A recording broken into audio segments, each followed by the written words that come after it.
आझाद मैदान न्याय मिळवून देईल असं माहिती के.पी. पाटील सर शिक्षक समन्वयक यांनी दिलेली आहे। त्याचसोबत शिक्षक संख्या कमी पुढच्या आठवड्यावरती निर्णय जात राहणार असं देखील माहिती माजी शिक्षक आमदार श्रीकांत देशपांडे सर यांनी दिलेली आहे।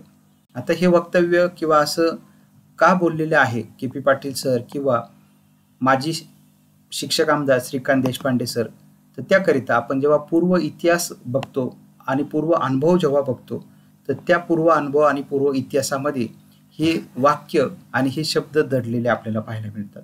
के.पी. पाटील सर यांनी शिक्षकांकरिता शिक्षकांना न्याय मिळवून देण्याकरिता खूप संघर्ष केलेला आहे। संघटनेच्या माध्यमातून शिक्षक समन्वय संघ आणि टप्पावाढ मिळवून देण्यासंदर्भात संघटनेचं किती मोठं योगदान आहे हे के.पी. पाटील सर यांना माहिती आहे।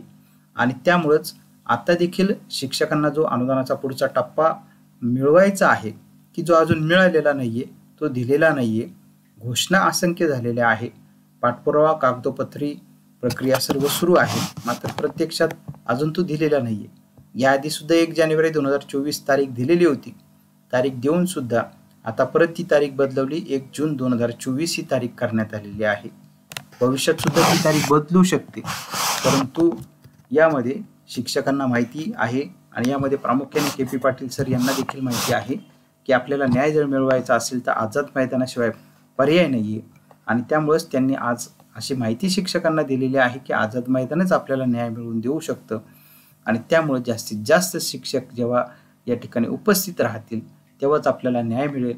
कारण आपल्याला आपल्या पोटाची खळगी आणि आपलं कुटुंब आणि विद्यार्थ्यांना देखील न्याय द्यायचा आहे, तर त्याकरिता आपली भूमिका ही याच पद्धतीने असणार आहे। आपल्याला सदनशील मार्गाने आपल्याला शासनापर्यंत आपला आवाज, आपली मागणी ही पोचवायची आहे। शासन हे त्यांच्या पद्धतीने आपली मागणी मान्य करायची का त्यामध्ये आणखी विलंब करायचा हा त्यांचा निर्णय आहे। ती घोषणा करून त्यामध्ये विलंब देखील करू शकतात।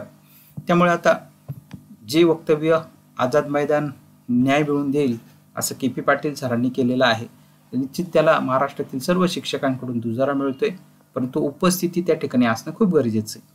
त्यानंतर शिक्षक संख्या कमी पुढच्या आठवड्यावरती निर्णय जात राहणार अशी देखील माहिती माजी शिक्षक आमदार श्रीकांत देशपांडे सर यांनी दिली। आता श्रीकांत देशपांडे सर हे माजी शिक्षक आमदार आहेत, ते आता शिक्षक आमदार सुद्धा नाहीये, परंतु तरी देखील शिक्षकांचे प्रश्न सुटावेत, शिक्षकांना अनुदानाचा टप्पा मिळावा याकरिता शिक्षक आमदार नसताना सुद्धा श्रीकांत देशपांडे सर हे प्रत्येक वेळेस शिक्षक समन्वय संघाचं आंदोलन लागलं की त्या आंदोलनाला भेट देत राहतात। यामध्ये जे सध्या जे काही इतर काही शिक्षक आमदार असतात, पदवीधर आमदार असतात, हे काही शिक्षक पदवीधर आमदार हे तर कधी आंदोलनाला भेट देखील देत नाही, ही मात्र खूप शोकांतिका आहे।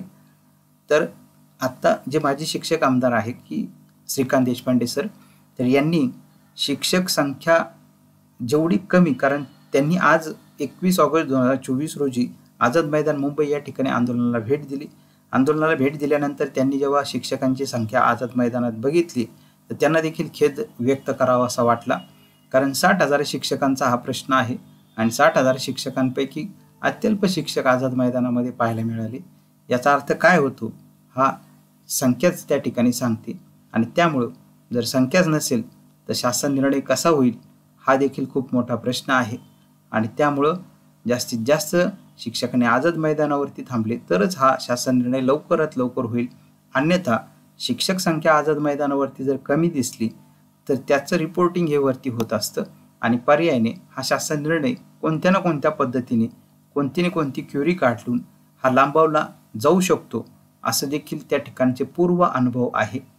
याला कदाचित शासनाला द्यायचंच असेल तर शासन देऊ पण शकतं, परंतु शासनाला जर वेळ काढूपणा करायचा असेल तर हे देखील एक कारण त्यासाठी खूप होऊ शकतं।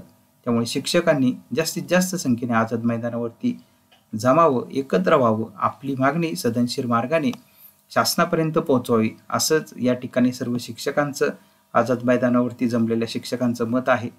आणि याच विषयी माजी शिक्षक आमदार श्रीकांत देशपांडे यांनी देखील हेच सांगितले का शिक्षक संख्या जेवढी कमी राहणार आहे तेवढा निर्णय जो आहे तो पुढच्या आठवड्यावरती निर्णय जात राहणार आहे। आणि जे पाठपुरावा कुणी करत असतील, विविध शिक्षक संघटनेचे पदाधिकारी असतील, माजी शिक्षक आमदार असतील, तर यांच्याकडून हा पाठपुरावा जो सुरू आहे तो देखील अत्यंत योग्यच आहे.